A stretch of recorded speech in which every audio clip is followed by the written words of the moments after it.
5 lakh, deduction is not necessary. If the contract value is more than 2.5 lakhs for both taxable value and exempted supply, but the value of taxable amount is more than less than 2.5 lakhs.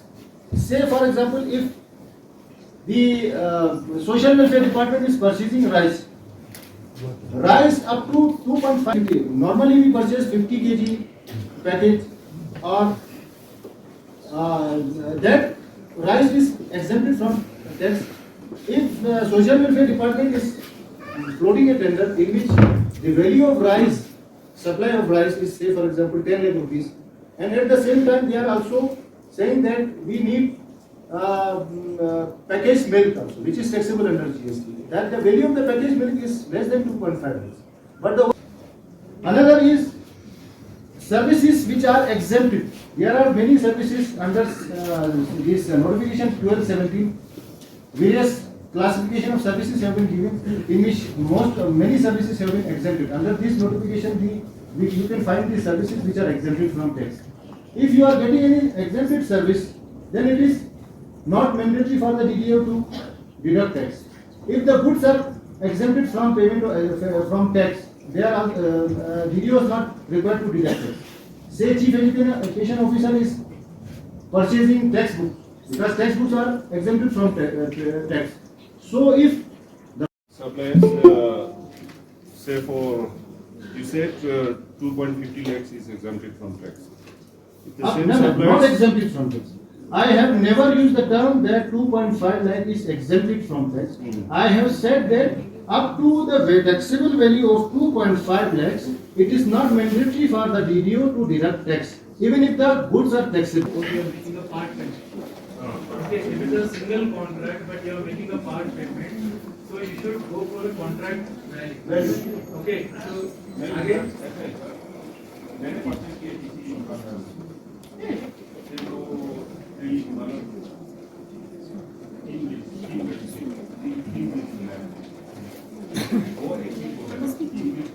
Whether that sanction जो आप purchase करने के लिए जो sanction आपको मिला है, that you have a purchase of this thing, that would be, because normally for everything you can't conclude a contract.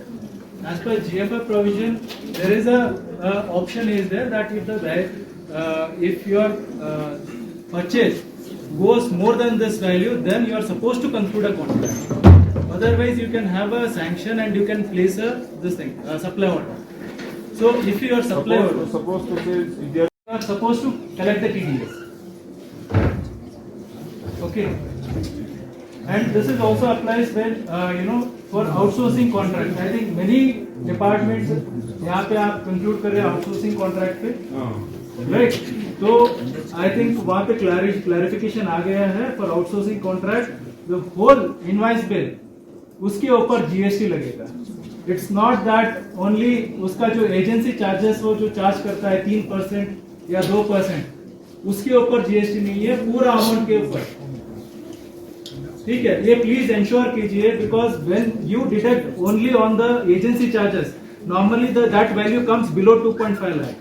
So I think वो आउटसोर्सिंग कॉन्ट्रैक्ट काफी लोगों का टीडीएस रिटर्न्स भरना नहीं होता है.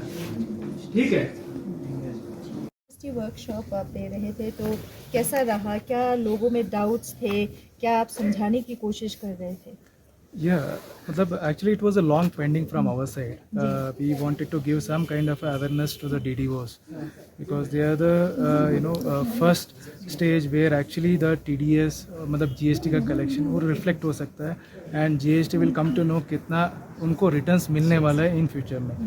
So we wanted to correct it. So हमने अभी इस बार workshop किए, that is the मतलब काफ़ी DDOs के लिए वो doubts किसी मतलब क्या है कि because they are actually filing the TDS returns, they face various lot of issues. तो हम सोचे कि एक बार हमारे जो GST के जो experts हैं तो उनसे एक बार वर्कशॉप करके, ताकि जो भी इश्यूज है they are facing it, so also from account side also, because they do the payment through the PFMS, so we involve the account side also, ताकि दोनों तरफ से उनका इशू रिजॉल्व हो सके. सो अभी मतलब आज का रिस्पॉन्स काफ़ी बढ़िया था, मतलब इट वाज मतलब काफ़ी गुड स्ट्रेंथ था DDOs. So almost all the DDOs of Leh district have participated. So last week we have conducted in Kargil also, and there also we got a very doubts. मतलब I personally found that they have issues and now मतलब काफ़ी questions raise किए. Even I personally proactively I also raised the questions so that उनका doubts clear हो.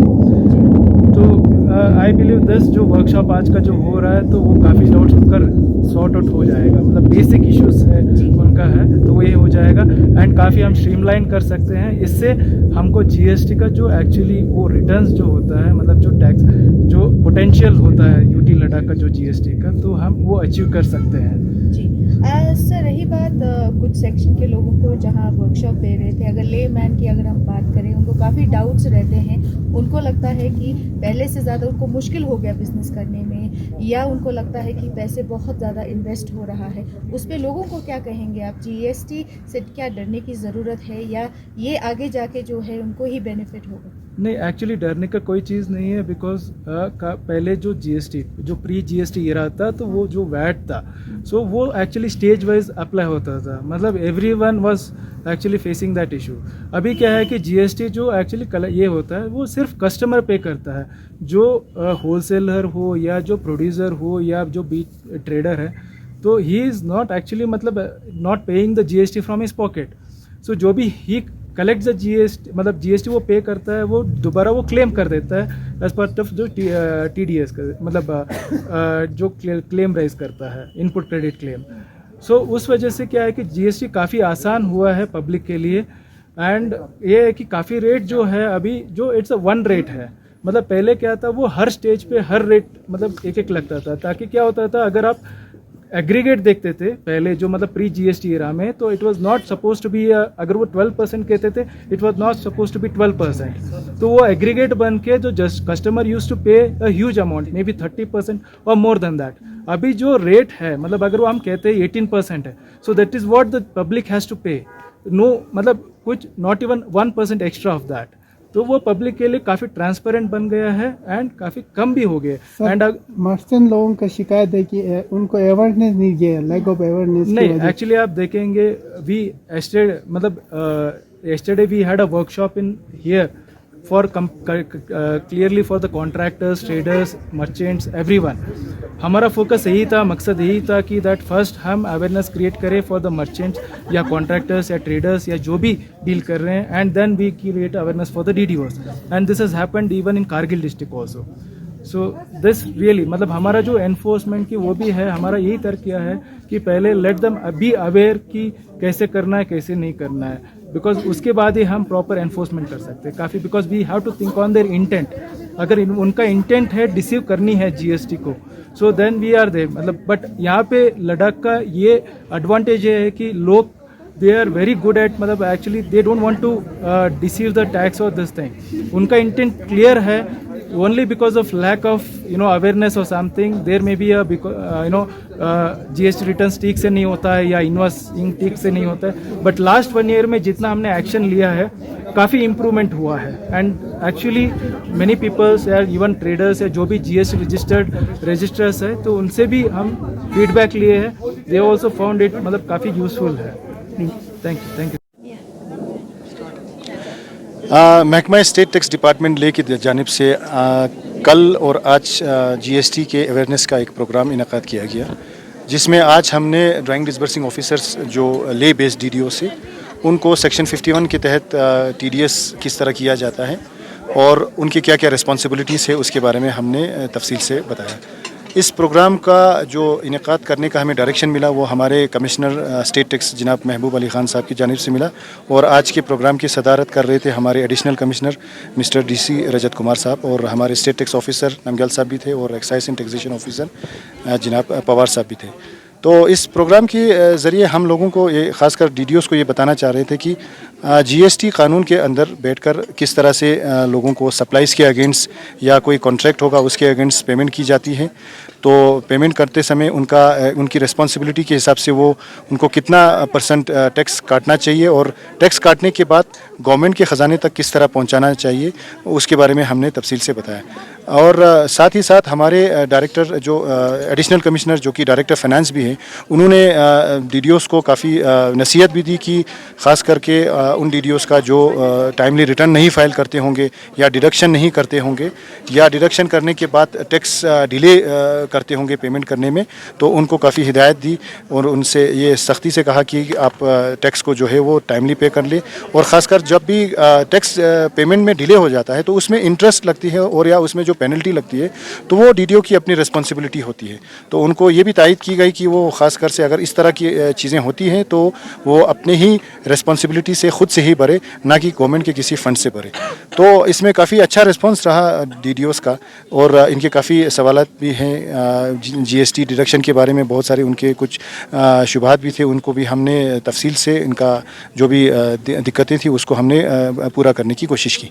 Sir, Thank you. Public को जो खासकर merchant का शिकायत है GST का भी अभी भी उनको अच्छी तरह से अवेयरनेस नहीं है, ज्ञान नहीं है, इसके बारे में क्या?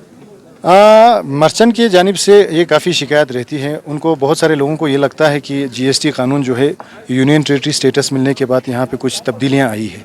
तो मैं आपकी जानिब से ये लोगों को बताना चाहूँगा कि GST के कानून में यूनियन टेरेटरी बनने से कोई तब्दीली नहीं आई है। सिर्फ इतना हुआ है कि हमारा जो पहले स्टेट का कोड जम्मू कश्मीर के साथ होने की वजह से हमारा स्टेट कोड 01 था, तो आज की डेट में हमारा अलग से एक स्टेट कोड है यूनियन टेरेटरी ऑफ लद्दाख का 38 है। और साथ ही साथ यहाँ पहले Jammu and Kashmir goods and services tax act लगता था, आज जो है वो union territory goods and services tax act लगता है। तो इसमें कोई भी फ़र्क जो है उसमें कोई तब्दीली नहीं हुई है।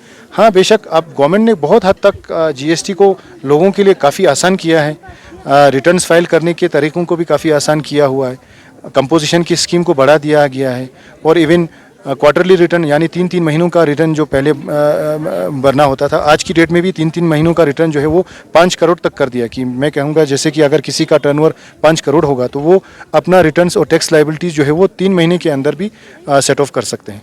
तो हमारी जानिब से भी काफ़ी कोशिश रहती है कि लोगों को GST के बारे में काफ़ी अवेयर किया जाए। इससे पहले भी हमने बहुत सारे प्रोग्राम्स किए हैं और हाल ही में हमने करगिल में भी प्रोग्राम किया था और लास्ट ईयर हमने लेह में भी प्रोग्राम किया था और कल ही हमने एक प्रोग्राम यहाँ मर्चेंट्स को या कॉन्ट्रैक्टर्स हो या हमारे होटलियर्स से उन सब के लिए यहाँ पे प्रोग्राम किया था और हमें काफ़ी अच्छा रिस्पांस मिला उसका।